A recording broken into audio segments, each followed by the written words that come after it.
Are we meant to be hearing you chat? No, not yet.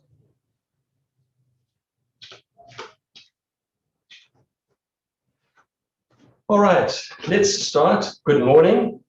Welcome to all our WorkLaw subscribers out there. We hope that you've joined us.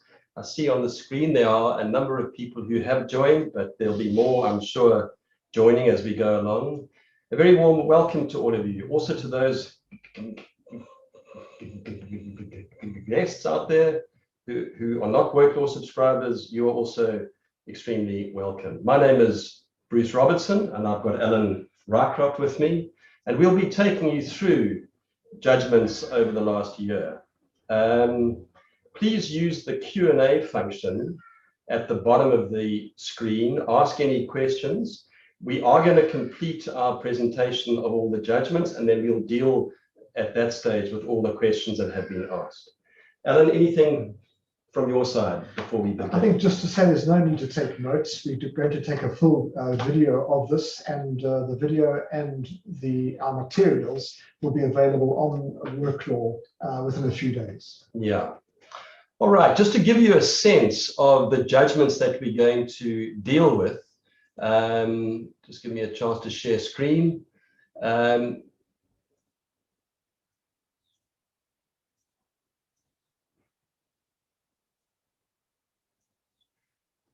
We've chosen the top about 25 judgments from the past year that affect COVID-19. There are several interesting judgments there.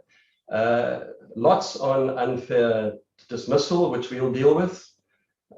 There are two important Labour Appeal Court judgments on discrimination that we'll deal with. There are a couple of procedural issues which are important, which we'll raise with you. There's obviously been quite a lot of retrenchment and restructuring, and again there's some Labour Appeal Court judgments there that we're going to cover with you.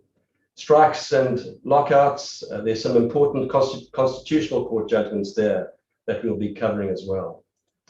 And if there's time, if we get that far, we'll get on to fixed term contracts and labour broking agreements.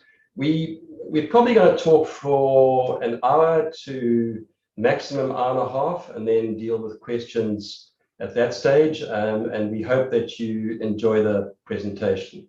So Alan, jumping right in, looking at the COVID cases, the first judgment to discuss the well-publicised judgment of the matter where the government, having signed a 3-year wage agreement with public sector unions, then did not implement the 3rd year of the agreement. Yeah, I think this is probably the most controversial judgment in the last year, and we've heard that it's been taken on appeal, so we'll be hearing more of it. So as Bruce said, after a 3-year wage agreement, 2 years were complied with by the government, 3rd year they refused. You know the judgment's going to be controversial when the judge starts off the judgment by saying this is a polycentric task. A polycentric task is one where there's not just a legal issue involved, but there's economics, there's politics, there's social impact, and making it very hard to give a judgment. Now, ultimately, you could say this has got nothing to do with COVID because the matter was resolved on a technicality. When the collective agreement was signed 3 years earlier, it wasn't signed in the appropriate way required by statute. And so it was invalid and unenforceable on one level. The government had complied, though, with an unenforceable agreement for 2 years. So the argument could be, well, they've waived their rights to object to it. But the Labour Appeal Court used that irregular signing of the agreement as the basis of saying it wasn't enforceable. And so this is the main ruling of this case, that a collective agreement that infringes mandatory legal requirements will be held to be invalid and unenforceable, even when there's been partial compliance by the parties. But what's behind this is the COVID implications. The court, in using its discretion not to treat it as a case for waiver, it made clear that the cost of this, the 3rd year increases were 37.8 billion. And the court actually said that it should take into account whether there is a legal justification for the payment of so large a sum of public monies to a relatively small cohort of the South African population. And it went on to talk about how ordering the third-year payments could imperil the need to pay for significant critical additional medical costs caused by the pandemic. So although it was answered on a technicality, it's quite clear that the costs of COVID were impacting deeply on the decision. Now, when this judgment was spoken about, the concern was there would be many private sector employers who might go the same route. Have there been any cases with that? I've only been able to find one, and it's a CCMA award.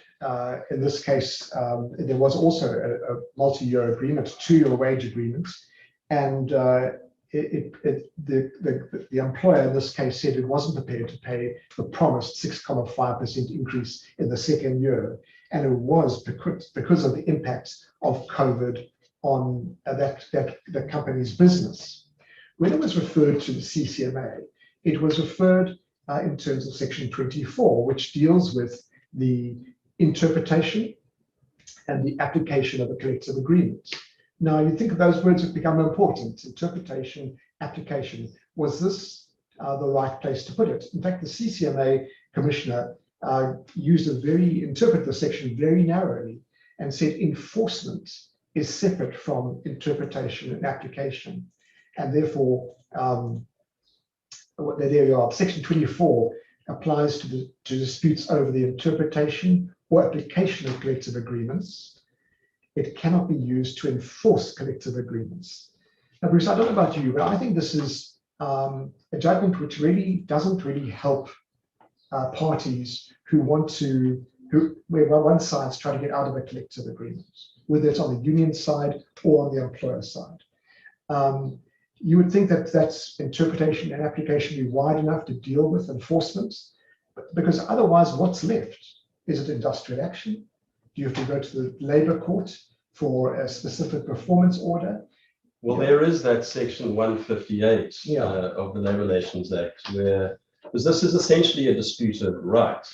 An agreement has been signed, it's binding, and one of the parties is now failing to implement the agreement. And you would think of that as a disputed right as opposed to a disputed interest, and maybe an application to the Labour Court for an order, as you say, of specific performance under Section 158 may be the route to go. But dispute resolution in terms of the Labour Relations Act is meant to be straightforward, and I think it's placed big hurdles for unions and employers.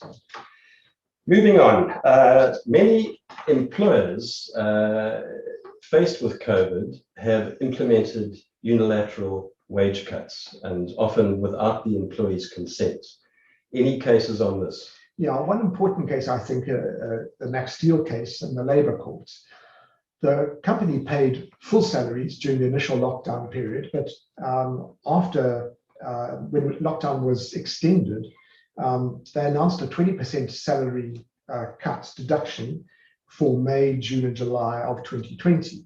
And this applied to those employees who had returned to work, and those and also the people who couldn't get back to work because of having social distancing and so on.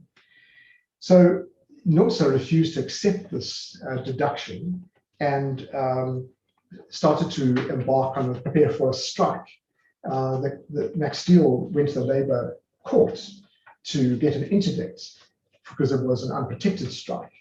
And the court in this case made it clear, and this is the main principle, that any variation of an employee's salary amounts to a change in terms and conditions of employment and cannot be effected unilaterally. Now, that's not a new principle, but it makes it clear that an employer's got an obligation to negotiate under COVID conditions. A difficult thing to do when all your workforce are at home and difficult to negotiate. But nevertheless, I think it reinforces a really important basic principle of our law.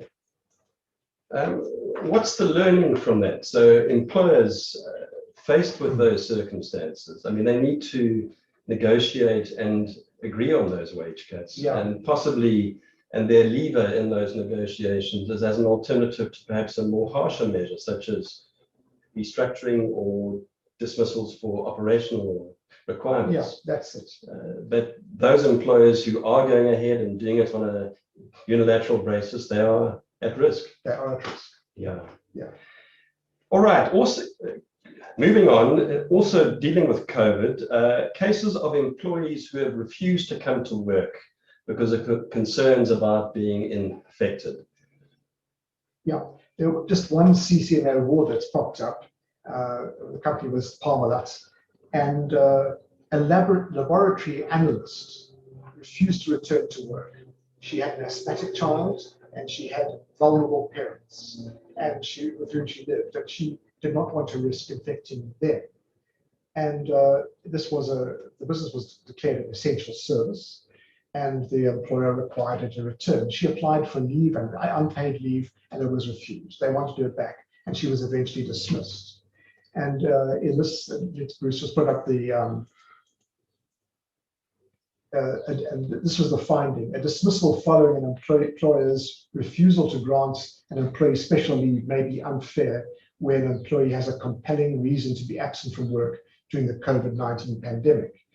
Well, something what worried me about when I read this award is the CCMA made no reference to the regulations in the Consolidated Direction on Occupational Health and Safety Measures put out by the Department of Economic Employment and Labour, which actually does deal with this exact situation. It would have helped if they'd used that authority, I think. And those talk about an employee having reasonable justification for refusing to be at work. Yeah. And if he or she has reasonable justification, then the employer is not entitled to take any action against that employee. Correct. Yeah.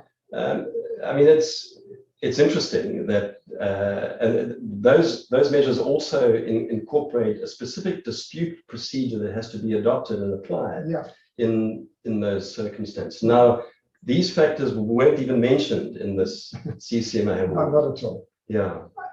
It's interesting, just to comment on that very briefly, but what would constitute reasonable justification? I think you would look at a matrix of both the individual's personal health profile, coupled with the potential risk in the job that they do, in the environment that they work in. Yeah. And I think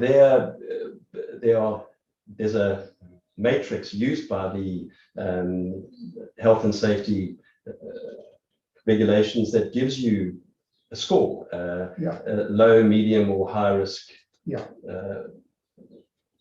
person. Yeah, that's right. Yeah. Yeah. So those are interesting factors. On the flip side of this, how about an infected employee who does come to work and ignores all the social distancing measures? Well, I think that becomes a form of misconduct if the instruction is to stay away from work if you feel ill. And there's a very recent case that's dealing with this. I mean, it came out last month. Yes. Yeah. Now okay. Well, just to give it, it's a case of Escort versus Stearman Machotsi. This was an individual who, having tested positive for COVID, comes to work, hugs people with heart problems, doesn't wear a mask, and doesn't socially distance at all. And he was ultimately dismissed for misconduct. And the Labour Court had this to say about it. If misconduct is of such a gross nature that it negatively impacts on a sustainable employment relationship, dismissal will be appropriate. We're going to deal with this.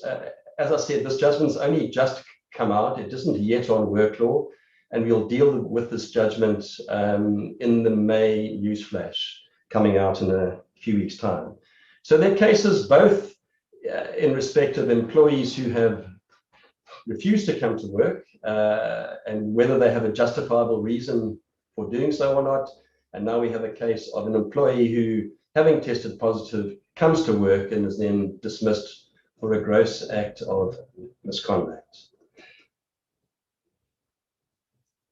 Moving on, Alan, pre-retrenchment consultation through Zoom during COVID-19. Fascinating case involving South African breweries. They contemplated quite a large retrenchment, and the facilitation with a CCMA facilitator had begun, and then the lockdown started, and the CCMA recommended that facilitation continue using Zoom. And at that point, FAWU, the union, refused to participate. The facilitator then resigned, and a new one was appointed. FAWU made it clear they weren't going to come to consultation or facilitation on Zoom, and it carried on in spite of their absence. And so that was the important question, whether it was a procedurally unfair process to carry on the consultation on Zoom. The Labour Court said there's nothing procedurally unfair if a party consults through Zoom or video conferencing. In fact, the court said it was the new normal. And the second principle, if an employee or union ignores invitations to consult, the dismissal cannot be said to be procedurally fair. So I think this really is an important case for unions to understand that although that might be more difficult to consult with through Zoom, they are obliged to. All right. So those are the cases that we've got dealing with COVID-19. And let's move on to some cases on unfair dismissal. And Alan, the first case, sorry, I pulled up on the screen there. This notion of an employee faced with disciplinary charges, he resigns with immediate effect. Yeah. For those of you who read our newsletter, you will know that we probably dealt with, I think, 4 cases in the last couple of years dealing precisely with this. And the Labour Court has swung backwards and forwards in its view, whether when an employee resigns on immediate effect, whether that's the termination of the employment relationship, meaning the employer can't discipline in the notice period. Now, most employers are actually quite pleased when there's a resignation. They don't have to bother about it in a disciplinary inquiry. But for larger employers who need an institutional record or memory of a finding in a particular case of alleged misconduct, it's important, even in the notice period, to have the inquiry. In this case, the Standard Bank case, an employee, when she was told that she was going to be disciplined, she resigned with immediate effect. The employer said, well, you're obliged to give a 4 weeks notice period, and we're going ahead with the disciplinary inquiry. She turned up at the inquiry with her attorney, only to say we refuse to participate because you no longer have jurisdiction. I'm no longer an employee.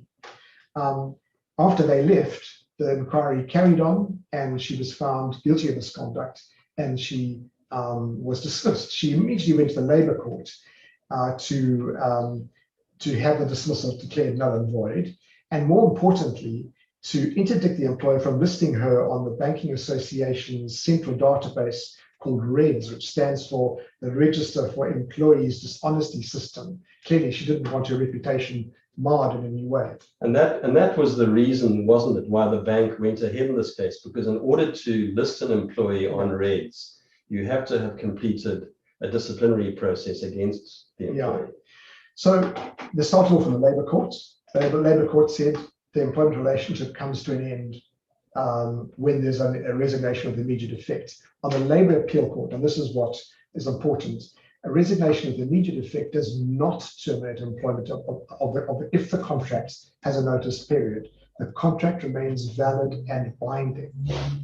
And the second principle, only a resignation that complies with notice requirements terminates the contract.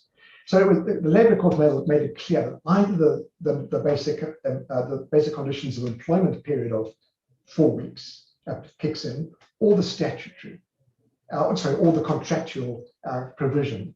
So I think what this means is that if an employer wants to have disciplinary inquiry in the notice period, it is available to do so. Okay.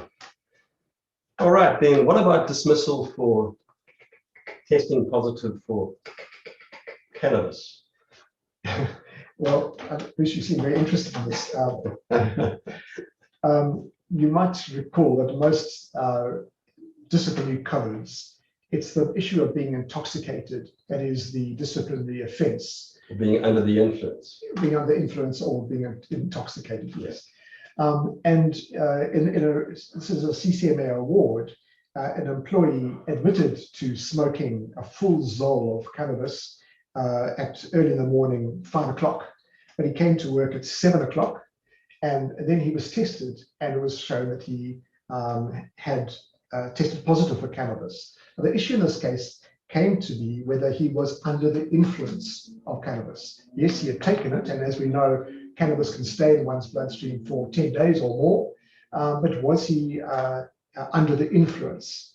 Now, a previous CCM award, which we have reported about, said that if a person tests positive, you satisfy the requirement of being under the influence. This case says no, and comes to, you'll see, the principle is for a charge of being under the influence of cannabis, the employer needs evidence to substantiate this. And for example, was the performance impaired? In this case, the employee actually was allowed to work from the time he was tested at 7 for the rest of the morning. So he said, look, if you allow me to work, I wasn't under the influence. So a positive drug test is not sufficient. Now, this does pose problems for the employer because it seems to be the only expensive tests involving the blood rather than blowing can reveal this, that performance will be impaired. So I think the employers will have to just watch to see whether the person is behaving in a strange way.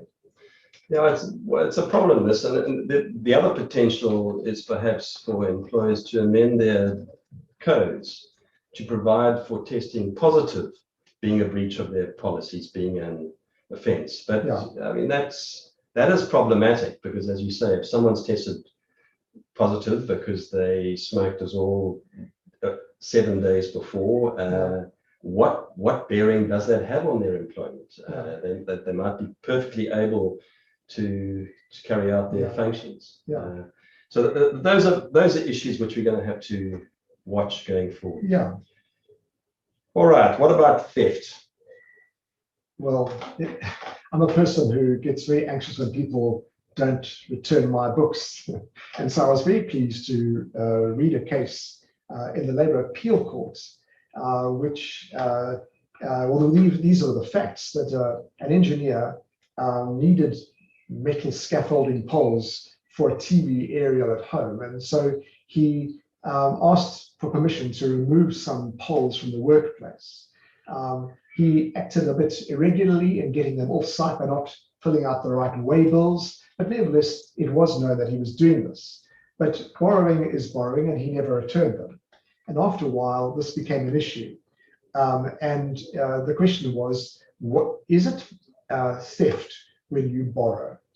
Right? And on a never basis. On a never basis, like people who borrow my books.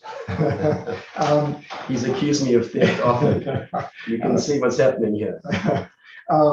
So it's quite interesting. When this matter was heard in the arbitration in the Labour courts, both times they said, but there was no dishonesty. And you can't have theft if there's no dishonesty.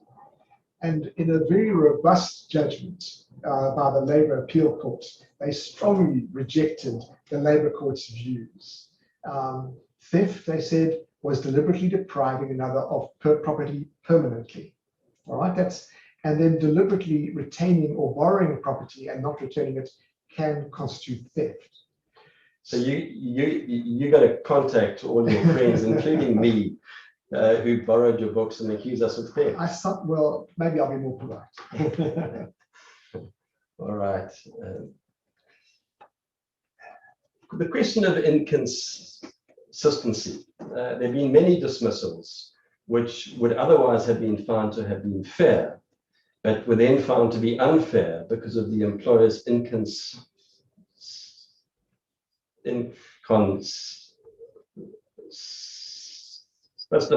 application of its rules. Yeah. We understand why consistency is required. It's part of basic fairness. You've got to treat people who've committed the same offence in the same way. We understand that entirely. But there was a really fascinating case, a Samcor case went up to the Labour Appeal Court. And these were the facts. There was a group of underground miners, 5 of them, and they were found to be drilling in a very dangerous area without any safety equipment. And the supervisor came down and stopped them immediately and said, you can't, this is a dangerous place to be doing mining, drilling. And he went out and found, said that he thought he heard the drilling carrying on. He went down and he was so annoyed because they had carried on without getting any safety measures. And he gave a written warning. And it seems remarkable, but they carried on. And so these 5 people, five miners were then charged with this dangerous misconduct. One of them, who this complicates the facts, was the girlfriend of one of the site's employees, managers. One of the managers. Yeah. She was found not guilty. And they said, well, there you are. That's inconsistent. And then we want our jobs back. So they're saying, yes, there was misconduct. Yes, but your inconsistency justifies reinstatement. Now, it was found out that, in fact, this woman was not there when the written warning was issued. So her facts were different. Her facts were different. But nevertheless, but the finding, the principle developed here, I think is really important. Sure. Yeah. Bring it up. Yeah, please bring it up. First of all, it established is that what they were doing was justified dismissal. That was the first thing. And then this is what I think is really intriguing here. If one employee is acquitted, even if wrongly so, this cannot prove inconsistency justifying other guilty employees' reinstatement. In other words, if you're guilty of this serious misconduct justifying dismissal, the employer's mistake won't get you your job back. Okay. Right. I think that is an important qualification to our normal inconsistency law. Yeah, it gives a particular spin on the question of inconsistency. All right, moving on. The next case looks at the quite difficult issue of incompatibility. And that's, I mean, 2 people not getting on, or the various people are not getting on within the organization. It doesn't fit neatly into the pigeonholes of misconduct, incapacity, and operational requirements. Yeah, particularly in this particular case that we're going to discuss, it involved 2 managers who just couldn't get on. Both managers were competent people. This wasn't an issue of a normal form of incapacity. They were definitely competent at their jobs. And it was just the incompatibility between them that was pulling the company down. How did they deal with it? They decided they would restructure, they would merge the 2 positions, they would ask the managers to apply for this now newly restructured position. Now, the error of the company was which sounds like an operational requirements approach. Yes, so they're using that no-fault dismissal as a way of dealing with something that was problematic. They didn't bother to consult with the 2 managers about what they were going to do. They certainly didn't ask them, is there another way we can go to deal with this? They were using operational requirements to deal with something else. So it was a question of whether the manager who didn't get a job, whether or not this was a fair or unfair dismissal. Now, just look at these principles. The first principle is one which we know well, that incompatibility, the courts have said over a long period, is a species of incapacity. So it's not misconduct, but it impacts on work performance. So we know it's broad category incapacity. So the first learning then is look at the guidelines on incapacity for how you would deal with these types of cases. But it went on to say that if an employee is unable to maintain relationships, this may constitute a fair reason to dismiss. So it's just like normal incapacity. If you can't do the work, it reaches a point where you could be dismissed. Now, it's interesting what procedural fairness requires the employer to do. The employer must inform the employee of the conduct, this incompatibility. It must propose remedial action, so the employer must be active in trying to solve it. And thirdly, the employee must be given an opportunity to resolve issues. Previous cases have made it clear that you can dismiss for incompatibility when ultimately it is the employee who is preventing the resolution of the disharmony. So, I mean, it seems to me this is quite an important case, but it's given you some quite clear guidelines on procedural fairness, Yeah, how you deal with an incompatibility case. yeah. Now, the judgment was also important, wasn't it, for on a completely separate issue of how do you assess compensation for procedural fairness? And it was important in this case because they were well-paid managers. Yes, And so you suddenly find yourself earning a lot of money and now none. yes, So I think this other principle is really important. So compensation for procedural fairness is not based on actual financial losses, which the manager who didn't get the job, she based her claim on all the months she wasn't paid. The Labour Appeal Court said that it's a solatium, which is Latin word for redress, for the loss of a right based on, and here the factors, the extent of the deviation from a fair procedure, the employee's conduct and length of service, and the anxiety and hurt caused to the employee. Now, this is interesting because I mean, if you go on to the WorkLaw site, there are many past Labour Court judgments, I would think, which do actually calculate compensation on the basis of the financial loss or harm caused to the employee. I think I want to point out that the court here is dealing with procedural unfairness. Yes. And it could well be different if it's just substantive unfairness that's being challenged. All right. Yeah. Anyway, that's an important judgment. Yeah. All right, moving on. The next judgment we're going to talk about is an issue that seems to come up every time we have a presentation, and that's employees' use of social media. Yeah. There's hardly any one of us who hasn't regretted a WhatsApp message where the tone is wrong. But sometimes it goes beyond that. In this case, a truck driver sent a WhatsApp message to a group which he didn't realize included his supervisor. And it had a meme which showed a young white child, this becomes important, a young white child holding a can of beer, smoking a cigar. And the slogan, the caption is, growing up in the 80s before all you pussies took over, may as well die young. All right. Now, when this matter was at the CCMA, it was accepted this was a meme that originated in the United States. And the meme, the joke of the meme in the United States would be, it's a comment on generational differences. It's a comparison between in the 1980s, we were tough. And now the youngsters are just a snowflake generation. All right. And so which is actually true. Well, if you've got children, you know this. So the CCMA bought the idea that it was correct to look at the context in which the meme was produced. Not so, said the Labour Court. This was a meme that was distributed to a WhatsApp group, and the race here is important. The person who sent it, the truck driver who sent it, was white, and the supervisor was black. And so you've got to really see the context in which it's received. A white child drinking a beer and saying, since you pussies took over. What does that sound like suddenly? You can see in the context of South Africa, that becomes highly racial. And that's what the Labour Court said. You look at social media in the context in which it is distributed. And so communication that may appear neutral or innocuous is not always so. Neutrally divorced from context should not be the starting point for analyzing racism. All circumstances must be taken into account to determine whether a communication that appears neutral is in fact derogatory.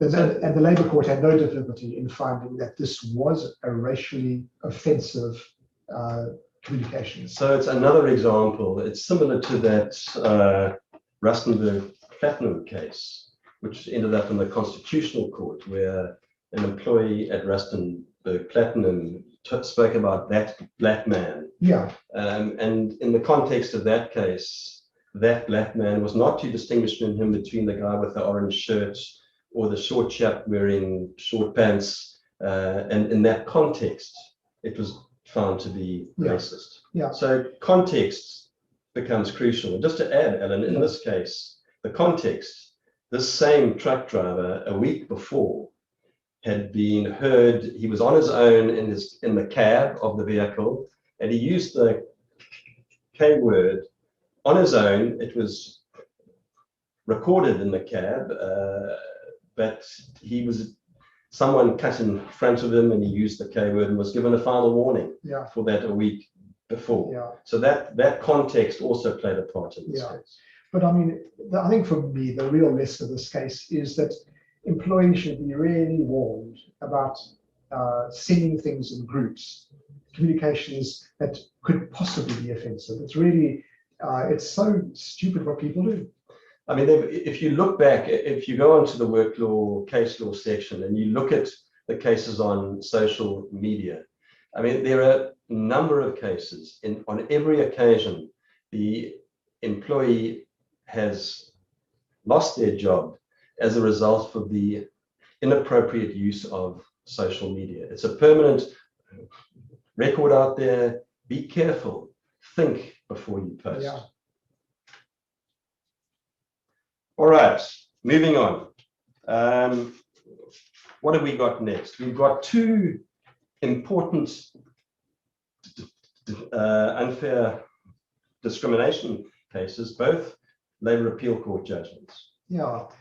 The first one involved the City of Cape Town, and it involved a firefighter who had been seriously injured on duty, and he could not continue as a functioning firefighter, but he was accommodated, given a desk job, but he retained for some reason the firefighter status. So when a promotion opportunity arose, he applied for it. Now, one of the essential requirements for the job was to successfully pass a physical fitness test. Because he couldn't do it, he argued that he was being unfairly discriminated on the grounds of his physical impairment. So Bruce, I don't know how you react. Is it unfair to treat a person because of something they can't help, they're physically impaired, for a job which requires physical adeptness? And a job in which the job cannot be adapted or accommodated to accommodate his impairment. So the Labour Appeal Court, they believe that this was not a case of unfair discrimination, that an employer is entitled to set the essential requirements of the job. And if it's not possible for a disabled employee to perform the essential requirements of the job, it's not unfair to refuse promotion. Yeah. When you've got to separate your feelings towards the disabled person and the restrictions on their upward mobility from jobs that have to be done. Yeah. Yeah. Yeah.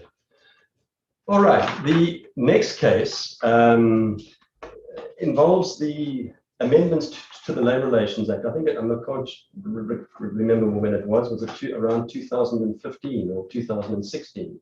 14, where they extended the grounds for unfair discrimination to include any arbitrary ground. So they list as you would expect, unfair discrimination based on sex, race, gender, etc. And then the words "or any other arbitrary ground" was added. Now there have been two interpretations of this, haven't there? Yeah, there's been a narrow interpretation which requires you to link your arbitrary ground, the arbitrary circumstances, that's the arbitrary treatment you received, with one of the recognized grounds of unfair discrimination in Section 6 of the Employment Equity Act, like race, gender, age, and so on. And there's a broader interpretation, which is that any kind of capricious or unfair treatment can fall into its own category of arbitrary unfairness. So it's been illustrated in a Labour Appeal Court recently, which involved Parliament. And this is Kay Naidoo and others versus Parliament South Africa. Just so you've got the facts in your minds, there was a group of protection officers in Parliament getting paid at a certain rate.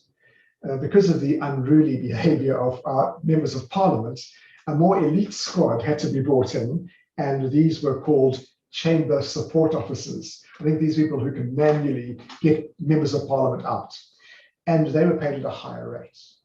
And the existing protection officers weren't given the opportunity to apply for these jobs. They were appointed from outside. They claimed that there had been nepotism by the manager who recruited his old buddies from the South African police. They couldn't really work out how they were being discriminated on. They just said, look, it's arbitrary. We don't know why we've not been paid the same rate as these other people. They don't have any skills that we don't have. So the Labour Appeal Court had to decide what this phrase, any other arbitrary ground, is. And you'll see here, it says it does not outlaw arbitrariness in itself. All right, that was the first thing. The discrimination must be rooted in another arbitrary ground. So it's got to be linked to one of the others. Correct. And it must have the potential to impair human dignity. That's a difficult question, because I don't know what you say, Bruce, but I think every person is different. If you find something's unfair, is it impact on your dignity as opposed to just being inconvenient or annoying? It might impact on yours. I've got a thick skin. It doesn't really, I mean, I don't like it, but I'm not saying it's impairing my human dignity. It's a difficult test. And there are a number of cases which have tried to understand what human dignity is. But nevertheless, that's what the Labour Appeal Court has said in this case. Yeah, I mean, obviously this is the Labour Appeal Court's view, but I mean, I personally find it hard to accept this. I mean, I think something that's arbitrary, that there's no rational reason for it. You're being paid more than me. We've got the same experience, the same qualifications. I don't know why. Yeah. I don't know why the employer is doing it. I can't link it. I'm not accusing them of being racist or something along those lines, but it's arbitrary. Yeah, and the courts don't seem to allow that kind of case. I think there's one really important sentence in this judgment that says the Labour Appeal Court said there needs to be caution against being seduced by the idea that anti-discrimination law can be weaponized to solve all labour market ills. Yeah. So you can see that the tendency now is to say the EEA exists to deal with unfair discrimination of a really small group. Well, it's quite an expansive group of grounds. Yeah. We're not going to push it beyond that. But it does put the potential applicant on the back foot, because he or she often has no idea why the employer has treated him or her differently. Yeah. They're saying, ask the employer. You mustn't ask me. I don't know why. Yeah. All I know is that it's unfair. It's arbitrary. Yeah. And the courts don't seem to be prepared to entertain those cases. There are earlier cases, the one where involving prison employees in Cape Town who said that we're not getting the same salary as Johannesburg. And they said the geographic location of work was an arbitrary ground, and that was upheld in that case. So there are other decisions which have extended the arbitrary ground to something that's not tied to the Section 6 grounds. All right, moving on. What we're going to now look at is some cases dealing with retrenchment and restructuring. There are a couple of very important constitutional court judgments. And the first one deals with this potential conflict between the section on unfair. Oh, sorry, I've jumped ahead, have I? Yeah, I've jumped a page. Sitting here in huge alarm that Bruce was singing from a different song sheet.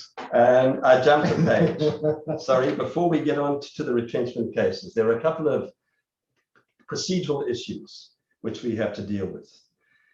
The first is, can you refer two claims to the CCMA over the same issue? Well, all logic says no, but let me tell you the facts of a matter that ended up in the Labour Appeal Court. There was a referral by an employee of an alleged automatically unfair dismissal. When the CCMA said, yes, we can conciliate this, and when the conciliation wasn't successful, they said, well, for automatically unfair dismissals, you've got to go off to the Labour courts. You don't go to arbitration. No, in terms of the Labour Relations Act. So that was inconvenient and costly. So the employee then, shortly thereafter, referred another dispute, just saying for dismissal, don't know the reasons for the dismissal. Now there are two matters, and that this case focused on whether this can be done. And it needs to be said that the employee did proceed with the Labour courts matter. So there was that referred. And so the question is whether can employees who want to refer disputes, can they manipulate it by changing the nature of the dispute to get a better chance of arbitration in the CCMA? So if we can just see this case, in Fenny's case, it was clear, the Labour Appeal Court said for one dispute, there should be one set of proceedings. And this is interesting help. I think this is helpful. It's not the reasons for a dismissal which are referred to conciliation, but the unfairness of the dismissal. So how do you deal with this? If you are a respondent and an applicant refers more than one case arising out of the same dispute, how do you deal with it? Well, I think you certainly got to lodge some kind of, and it may be a preliminary argument if it gets to arbitration, if the second matter gets to arbitration, saying this is a matter in the system. The legal phrase is lease pendes. Or you take a point and eliminate. Yeah, but you take to say that this matter is already being considered in another court. In this case, it was going to be considered in the Labour court. Yeah. So you can't have two matters on the same matter. I need to say, Bruce, that there was a case which we referred to in our last webinar, Archer's case, where it was held that if you've got two separate causes of action, one could be breach of contract, the other one could be unfair dismissal. You could take one case, the breach of contract, to the Labour court or to even the civil court, and you could refer the unfair dismissal case in the CCMA. So two disputes could arise out of the same sets of facts. Correct. You could also have an unfair claim for unfair discrimination. Yeah. And a claim for unfair labour practice, or what the court will do is when you can't double dip, you can't claim compensation under each dispute. The court will look at what compensation has been awarded in the previous case. Yeah. All right, important case. This next case is an interesting issue. Those of you who might have arbitrated or have chaired internal inquiries, and often you have parties appearing before you who don't know much about the process, and they prepare and put their cases forward badly. To what extent should the arbitrator, and those of you who chair inquiries, step in and, in a sense, advise the parties or counsel the parties about the consequences of the choices that they're making? We need to say, the hard thing in this matter is if you do step in, often it looks like you're biased. You're helping one of the parties. But let me tell you about the facts of a case that went all the way to the Labour Appeal Court as well. In an internal disciplinary inquiry, the employee pleaded guilty to misconduct and is dismissed. At the CCMA, the matter changes. You know, I know I pleaded guilty in the disciplinary inquiry, but I did that under pressure. I wasn't guilty of the misconduct. The employee rep, who wasn't legally trained, didn't understand that now there was an issue. You mean the employer? Yeah, sorry. Employer rep. The employer rep didn't realize that there was now no evidence on the table at the CCMA about the misconduct. All that they were saying was that there was a guilty plea. The commissioner did not step in and say, look, hey, you've got to lead evidence. And the matter went ahead because the commissioner said this is a matter de novo, it's starting from afresh, and you've got to lead evidence, and that matter turns on the evidence led at the CCMA, not in a disciplinary inquiry, and found that misconduct was not proved. So this led, when it went up through the Labour Court, Labour Appeal Court, was to what extent must an arbitrator lend a helping hand. That's the phrase that's used Yeah, that's the phrase that's used. by the court. Yeah. And if the arbitrator does not do so, is this irregular? Now look at this. The Labour Appeal Court says an arbitrator commits a gross irregularity in failing to lend a helping hand when under a duty to do so. That's really interesting. So for non-legally trained people to go to the CCMA, either the employer or the employee, if the commissioner is silent, instead of saying, look, you haven't had any evidence, it looks like it's a gross irregularity. And here a commissioner must intervene in accordance with the CCMA guidelines to prevent procedural defects. What I haven't said, Bruce, is that the CCMA guidelines do require the commissioner to alert the parties if, for example, key evidence hasn't been led. I mean, in these cases, it's almost a case of you damned if you do and if you damned if you don't. Yeah. I mean, I can bet that had the arbitrator in that case said to the employer rep, you need to lead evidence about the commission of the misconduct, and that then led to the evidence being led, and that then ended up finding the employee guilty. The employee would have been saying, but had the arbitrator not stepped in, I would have won this case. Yeah. So it's difficult. And those of you who chair internal inquiries, I think the manner in which you do it is crucial. You need to explain to both parties and possibly try and help both parties in the process. Don't only be seen to be helping one of the parties, but explain why you are effectively stepping in and why you are guiding the parties. Your job as a chairperson of the inquiry is to arrive at the truth, to find out what happened. And if you have to enter the arena to a certain extent to do that, well, then you should do that. And then obviously to determine the appropriate sanction based on what you have found to be the truth in the matter. Yeah. Okay, Bruce, you can finally go on to the... All right, so we're going to go on to the cases I was obviously extremely excited about moving on to, and that is two constitutional court judgments dealing with retrenchment restructuring. The first one looks at this potential conflict which arises between the automatically unfair dismissal section of the Labour Relations Act and a fair dismissal for operational requirements. And it comes up in these types of circumstances where the employer is looking to restructure, makes a proposal to the union and to employees. Employees don't accept the proposal, and the employer then proceeds to retrench after the employees have not accepted the proposals put forward by the employer. So the facts of this case, and as Bruce said, it's went all the way to the Constitutional Court. There were negotiations about restructuring. NUMSA stepped in and said, look, why don't we reduce the 13 grades to just 5? And this way, if we restructure, we might save jobs. The employer said, let's try this. NUMSA eventually reneged on this and threatened strike action.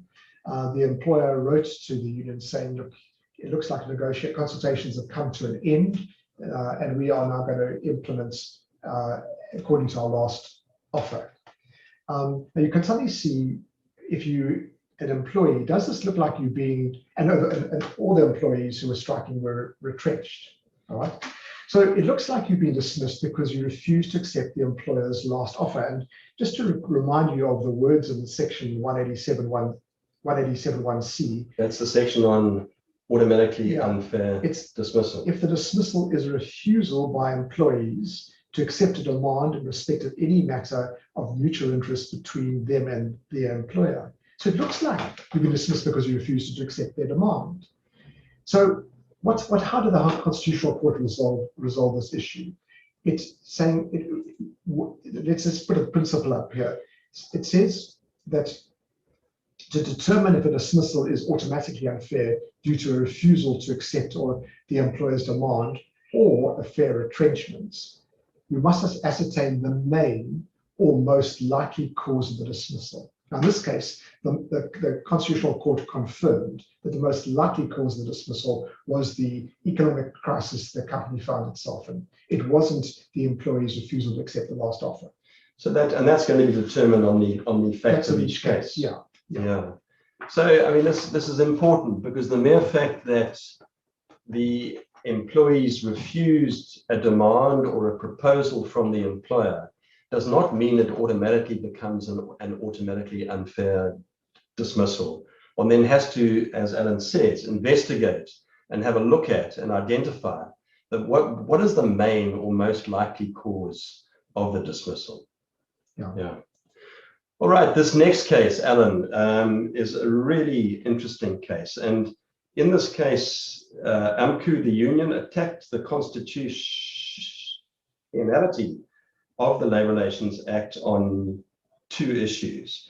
And it involves whether an employer is obliged to consult with a minority trade union over retrenchments. I mean, in the mining industry, you've got huge competition between NUM and AMCU. And if the one or other is the majority union, it seems to score heavily against the minority union. Yeah. Just to remind you that in Section 189 of the Labour Relations Act, there's a hierarchy of whom the employer must consult with. And it is possible that there's a collective agreement which has been extended to the entire workforce for the employer to only obliged to consult with the majority union. So the first level is to consult with a union that is recognized. But the way it pans out in this case, AMCU, which only represented 11% of the workforce, still could not participate in those consultations. So people who were being dismissed or being proposed for retrenchment within their own chosen union not available to participate. So you can see how it seems to be procedurally irregular in some way. But that is the way the Section 189 has been structured, and it's been used since 1995. And the question the Constitutional Court had to deal with is there anything basically wrong in the Section 189(3) consultation process? Maybe we can put the principle up. Yeah. So the first thing that the court said was that the consultation process under Section 189 is procedurally fair. So that's the whole idea that you reach dismissals for operational reasons in a procedurally fair way. And remember, this is not by negotiation, it's by consultation, and it's not unconstitutional. In other words, it's not an unfair labor practice. So that's that's the first finding. The second is that when there's an extension of a collective agreement under Section 23 with a majority union to cover all employees, that also is not unconstitutional. Now you can see if you're in a minority union, that extension of a collective agreement with a majority union to the entire workforce can seem as if your rights have been taken away. But here we have the Constitutional Court confirming that majoritarianism is still an underlying theme and principle which is not objectionable. Now, I mean, the score in this case amongst the judges in the Con Court was 6-5. Yeah. So it was one of the most highly contested Con Court judgments that you can get. And I mean, if you read the judgment, and it's on work law, it's interesting to look at the minority judgment because, and I think they raise a good point of saying, you know, the fact that you can extend an agreement with the majority union to cover all employees is not in conflict with perhaps an obligation to consult with minority unions. So it was basically saying that, you know, you should consult with all the unions involved. If there's consensus, well, you've got consensus based on everybody's input. But if there isn't consensus, you can then fall back on the agreement that you conclude with the majority union and extend that to cover all employees, because you obviously can't have different agreements different criteria for retrenchment, for example, agreed with different groupings. It just wouldn't work. So, I mean, I think there's quite a lot of merit in the minority judgment. And this judgment also said that those employers who choose to consult with minority unions, obviously they can go ahead and do so. There is nothing unlawful about doing that. So we often encourage, despite this judgment, we encourage employers to consult with a minority union that has a significant level of representation in the workplace. See if you can achieve consensus across the board. If you can't, well, then maybe you need to fall back on concluding an agreement with the majority union and extending that to cover all employees. Bruce, I just want to say we've reached 10 o'clock, so it's worth just saying that we are going to carry on for a while. It looks like there are about 5 more cases we want to discuss, and then we'll answer questions. Yeah, look, our next category, which is then probably going to be our last category of dealing with, is looking at the judgments on industrial action. And as Alan says, there are, I think, four judgments here, 4 or 5 judgments that we're going to look at under the heading of industrial action. And the first one, Alan, is you have a strike. Half or most of the employees are on strike. Some employees aren't on strike.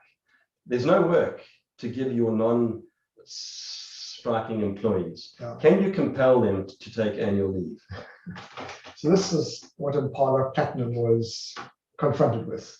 5 months. Yeah, well, the strike, they didn't know this at the beginning, but the strike lasted for 5 months. So you've got some people who are not striking and who are tendering their services, but there's no work for them to do. So what Impala Platinum did was they said you must take your ordinary leave, and also because they had, in terms of their contracts of employment, they had additional leave. You can also must take your additional leave now during the strike. So in the case, they refer to it as compulsory leave, Yeah. and the additional leave. So the issue was whether an employer can actually require an employee to take leave when they decide. Now, you probably all know the Basic Conditions of Employment Act says that there's no agreement. The employer does have an instruction to say when leave should be taken, but the court said, this was the Labour Court, this only applies to compulsory leave or statutory leave. So the Basic Conditions of Employment Act gives the employer a discretion to determine when employees take annual leave under the Act. That's the 14 days or 21 days, I mean, when this hasn't been agreed. But the Act does not give the employer the same discretion in respect of additional leave granted. So you can imagine how these employees who have been the faithful employees who haven't gone on strike, they end the strike with no leave to take, not even their additional leave. The court ordered that their additional leave be refunded to them. Okay, so I mean, there's a problem here for the employer, and what can you do? I mean, I suppose one of the options is to attempt to negotiate this agreed leave as an alternative to perhaps harsher measures which would otherwise have to be implemented. In a 5-month strike, you might be forced to lay off for a while. Yes. So something more drastic. Yes. Yeah. Okay. All right. The next case, there's an obligation under the Dismissal Code of Good Practice for a union to consult before you dismiss. Sorry, for the employer to consult a union before you dismiss strikers. Yeah. How's that been interpreted and applied by the Labour Appeal Court? Yeah. Let me just give you the facts. So there's a strike, and the employer issues 3 ultimatums on the same day, calling on the strikers to return to work. They ignore the ultimata, and they are dismissed.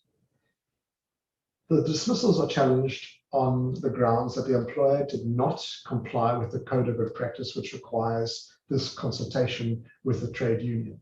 Now, in this case, the union only represented about 7% of the employees. Because the Code of Good Practice doesn't distinguish between a majority trade union or in a minority trade union. It just says must consult with a trade union whose members are involved in the strike. Well, let's just see what the court said. This is the Labour Appeal Court. An employer's obligation to consult a union under Section 6.2 of the Dismissal Code prior to dismissing striking employees is restricted to a union granted organizational rights under the LRA or that has contractual rights under a recognition agreement. Now, when you just say, what difference would have been made if they had phoned the trade union and said, look, there's some of your members are striking. It would have been easy to comply with this. But nevertheless, the Labour Appeal Court has come out again, once again, in respecting the majoritarian approach, saying it's only the majority union. Really. Although, as you know, organizational rights can be based on if you are sufficiently representative. Yeah, that's correct. Yeah. I mean, there's a similar circumstance here. I mean, as you also know, under the Code of Good Practice, where you intend taking action against a trade union official, you first have to consult the union.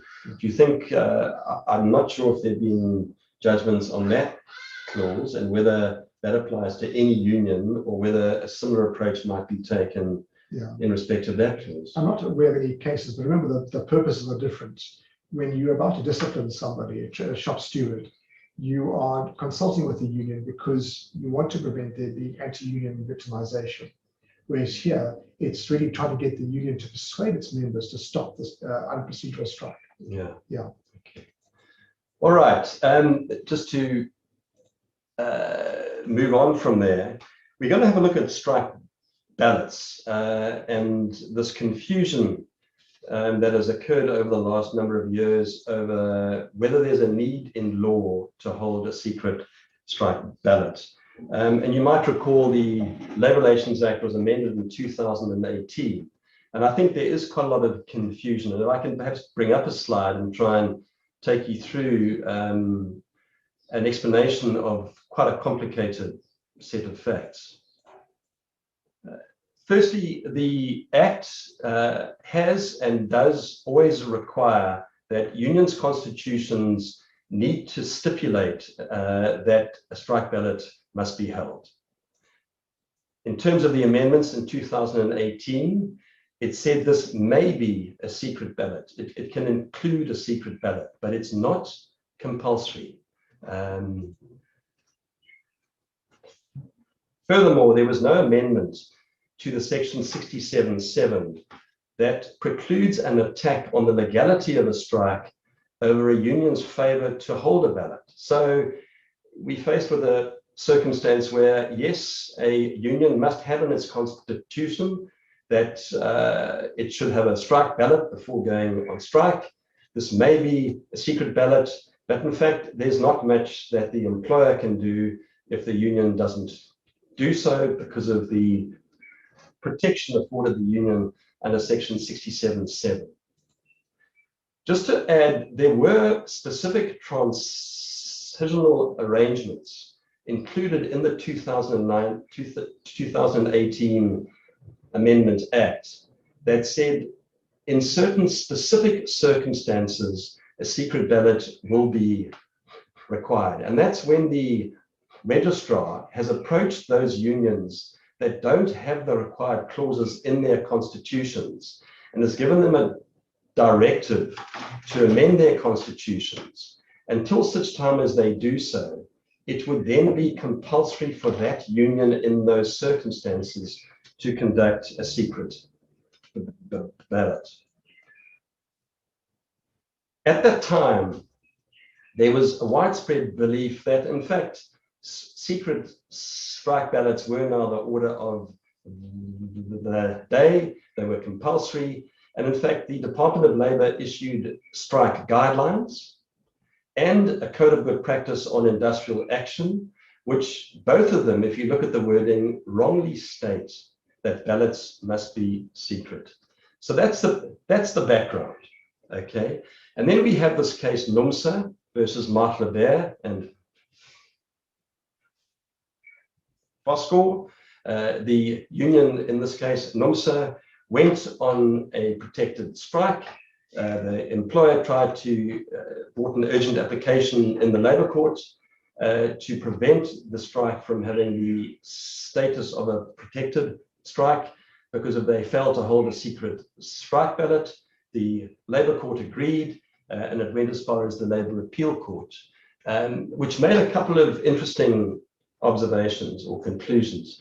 Firstly, that protection under that section 67, which says that you can't challenge the legal status of the protected strike over the failure to hold a ballot, that only applies to those unions that have the required balloting requirements in their constitution. So the consequence of that those unions who don't won't be protected under section 67.7, and that's an important point. But it went on to say that a secret ballot is only required under the specific circumstances which I mentioned. That is, if there's been the occasion where the registrar has consulted that particular union and directed it to amend its constitution, under those circumstances, only then would a secret ballot be compulsory. And in this case, the registrar had not approached NUMSA on that basis, and so the court, the Labour Appeal Court, found that there was that the strike was in fact a protected strike, and there was no need for it to hold a secret ballot in order to achieve the status of a protected strike. Bruce, it's worth saying that in the days of the Industrial Court before the 95 Labour Relations Act, there was a requirement about secret ballots. And in fact, what many employers did, they used technical non-compliance by unions of ballots as a basis of having strikes declared illegal. That was a term in those days. And I think I can understand why this is such a sensitive issue. Yeah. So, yeah. All right, but we are left, as I mentioned just now, we are left with strike guidelines, which in our view incorrectly state what the law is. And we also left with a code of good practice on industrial action, which equally misrepresents what the law is on secret strike ballots. And the consequence, the sequel to that, is that UMCU in this case approached the High Court very recently. This was heard on the 6th of April. And we're going to cover this. This judgment is not yet on work law. It's only heard on the 6th of April. We'll be covering this in our May newsletter. But UMCU brought an application against the Minister of Labour to challenge the lawfulness of these strike guidelines. I'm sure it was motivated by unhappiness over the content of the guidelines, but they chose for some reason to attack the lawfulness of the guidelines on two grounds. Firstly, that the minister, and you can believe this or not, had published the guidelines under the wrong section of the Act, which he had. So that was the first attack. And secondly, that the language used was not suited to guidelines. It was of a compulsory nature. The word must was used, which doesn't then fit with what guidelines should be. And the High Court saying that the minister must act within the powers granted to it by the Act, found the strike guidelines to in fact be unlawful. So those guidelines are now have a status of having been declared unlawful. It doesn't help us much. I mean, there would be nothing to prevent the minister now going back and publishing the same guidelines and possibly attending to some of the wording problems which were identified and issuing exactly the same guidelines, again, under the correct section of the Act. So we do await potentially an application to a court to deal with the actual merits of those guidelines and hopefully the code of good practice on industrial action as well. So I'm not sure what our timing is. We are over the hour's break. I think that's as far as we're going to go with the judgments. We've probably covered enough. We've probably given you enough detail to deal with, and we hope that you found that worthwhile. But let's look at what questions have come up. There are some questions. The first question from Ingrid: where a vulnerable employee wants to work but is prohibited in terms of the occupational health and safety regulations from working, and their TERS is exhausted, what, if anything, is an employer obliged to pay the employee? Ingrid, you've got us on the spot there, but we'd have to look at those occupational health and safety measures and have a look at the detail there. I mean, it said first exhaust TERS. It then spoke, I remember in the one set of regulations, spoke about using leave, special leave, unpaid leave, and those kinds of options. Anything to add there, Alan? It's a tricky, Ingrid, I don't know the answer. We would have to have a look at it. Ingrid, use the helpline, pose us the question, and we'll give you the detail. We haven't got it in front of us. We haven't got time to look at the act here.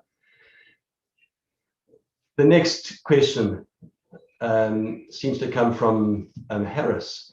As an employer in the mining industry, we do not have the luxury of being reactive when it comes to assessing whether an employee is fit to perform the work, i.e. wait to see whether the person can operate a piece of equipment safely despite being found to be under the influence of alcohol or drugs.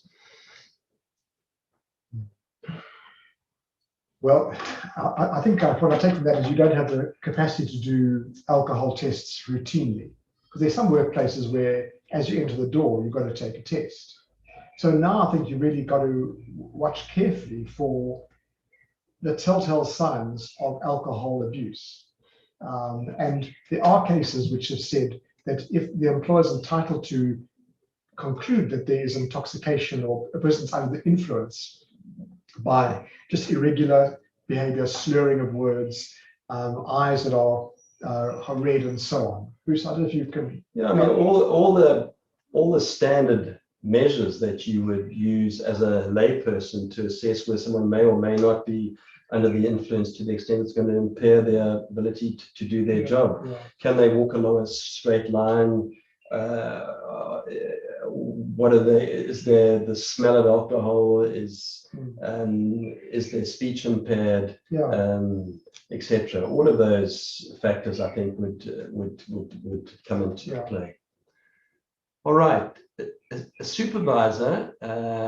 This is coming from Anonymous. A supervisor addressing 50 employees during a morning meeting says, "Stop writing your meetings like a Bobby Yarn." Later apologized. Most of the employees accepted the apology. One challenged the comment, grievance and CCMA referral, and made a referral on discrimination on an arbitrary ground. Our comments. Well, in terms of the Employment Equity Act, when I assume the employer is the respondent to this matter. So for an employer to be liable for the discriminatory behavior of one of its employees, Section 60 requires the employer must act immediately. And I think that it sounds like they made sure there was an apology, must take steps to ensure that the discrimination doesn't have to take place again. So the Act uses a strange phrase that the employer must do all that's reasonably practical. It's a real legal phrase, I'm afraid, to prevent a recurrence of that discrimination. So, Alan, also, if this person is saying that the individual aggrieved employee brought an application of saying he or she had been discriminated against, felt discriminated against by this comment that had been made at the meeting. I mean, I think one would look at the facts of the case. I mean, that's a highly offensive comment that had been made, sure. and apology is a factor, certainly in that Constitutional Court Rustenburg Platinum case. the court attached importance to the fact that the employee, in trying to defend himself, in that case, in fact, lied about the circumstances under which he had used the words. He didn't come forward and say, look, I appreciate that what I've said is might have offended you. I didn't mean to, and that would be a factor taken into account. But can I also say that the mere fact that most of the employees accepted the apologies is not the only issue. For example, two employees may be involved in a fight at work. The fact that they make up and apologize to each other is not the only issue there. It's whether the employer is prepared to accept their continued employment given what their conduct is. So, I mean, I think one would need to have a look at the facts of this case and see whether action did in fact needed to be taken against this employee for having made this comment, despite the fact that his or her apology was accepted by most of the employees. Yeah, I think that's right. Yeah. All right. Moving on. Jeff, can the term consult be clarified, as sometimes that consultation turns into an inquiry before the actual inquiry? Well, I'm not too sure in what context the word consultation has been used. It's probably in the context of my comment that you had to consult the union before instituting disciplinary action against a union official. Just stepping back, the main form of consultation that takes place under the Labour Relations Act is in Section 189, before retrenchment. And there, as you know, the word consult was the single word used until the amendments to the Act, when it was changed to a joint meaningful consensus-seeking process. And that's in fact complies with one of the judgments of the FCA, where it said that consultation is not shadow consultation, where you just walk in and say, I'm thinking of doing this, what do you feel? It's listening, it's responding, it's being rational, giving your reasons for not agreeing in writing. So it's a consultation, it's not negotiation where there's got to be an outcome. It's a different process where at the end of the day, there can reach a stage where you've consulted meaningfully, but the employer still in its prerogative can take a next step. I think what Jeff may be talking about is this specific clause under the Code of Good Practice saying consult before you institute disciplinary action. And I know I can see that his concern, if that's the context in which he is raising it, the concern is that the employer doesn't know much about the case yet. You haven't heard the facts. All you know is there's an allegation of some substance which is going to lead to the disciplinary action. And Jeff, the way around this that we often recommend to employers is to say to the union at that point, look, we intend to be informing you and we're consulting you about the fact that we're going to proceed with a disciplinary inquiry. We don't yet know all the facts, and we would allow the union to represent that official at the disciplinary inquiry. So one doesn't often or normally allow outsiders other than a fellow employee or shop steward, but where it's a union official, you would allow the union to represent an external person from the union to represent that official at the inquiry, and their participation in the inquiry is in itself a form of consultation that then complies with that obligation under the Code of Good Practice. Jeff, okay. Ingrid, you've asked us a second question. I didn't like your first question. I think Ingrid's saying the Marsh-Leber decision only applies to the 180 days after the promulgation of the Labour Relations Act. Yes, you're correct. And since those days have expired, will the decision still hold? Ingrid is correct. Ingrid, that did limit it to a 180-day period. But whether the court in that judgment didn't seem to refer to that 180-day period, I'd need to go back and have a look at that judgment. I know it's mentioned in the Act, but the court didn't seem to limit the obligation to the 180-day period, as far as I can recall in the judgment.